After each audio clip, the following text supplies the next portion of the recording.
Hello everyone. మన లైఫ్కి starting point, ending point, అలానే ఈ లైట్, సౌండ్, ఎనర్జీ ఇవన్నీ ఎక్కడి నుంచి వచ్చాయి ఏంటి అనే ఆలోచన ఎప్పుడైనా కలిగిందా మీకు? అయితే ఈ విష్ణు సహస్రనామాల్లో 5వ శ్లోకంలో మొదట్లేని వినండి, మీకే క్లియర్గా అర్థమవుతుంది.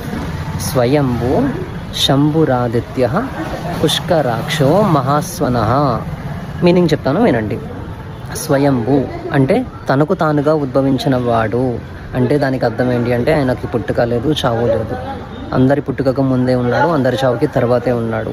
శంభు అంటే సుఖాన్ని, శుభాన్ని కలిగించేవాడు అని అర్థం. స్వయంభూ శంభురాదిత్య. ఆదిత్య అంటే సూర్యుడు అన్నమాట. మన లోపల ఉన్న మనోనేత్రాన్ని తెలుసుకుంటే కనుక ఈ బయట ఉండే సూర్యుడు, దాని యొక్క సూర్యకాంతి ఎలా వచ్చింది ఏంటి అనేది చాలా క్లియర్గా అర్థమవుతుంది. ఆ సూర్యుని యొక్క కాంతి కావచ్చు, లేకపోతే మన లోపల ఉండే జ్ఞానకాంతి కావచ్చు, అన్నిటికీ మూల కారణం మాత్రం ఆ విష్ణుమూర్తే. ఓకే, సో స్వయంభూ శంభురాదిత్య పుష్కరాక్ష. అక్షములు అంటే నేత్రములు, కళ్ళు. పుష్కరాక్షుడు అంటే కమలములు వంటి నేత్రములు కలవాడు అని అర్థం. మహాస్వన. మహాస్వనులు అంటే మహాశబ్దములు అని అర్థం వస్తుందండి. అన్ని గొప్ప మహాశబ్దములకి కూడా మూల కారణం ఏంటి అంటే ఓంకారనాదం. ఆ ఓంకారనాదం కూడా శ్రీ మహావిష్ణువే.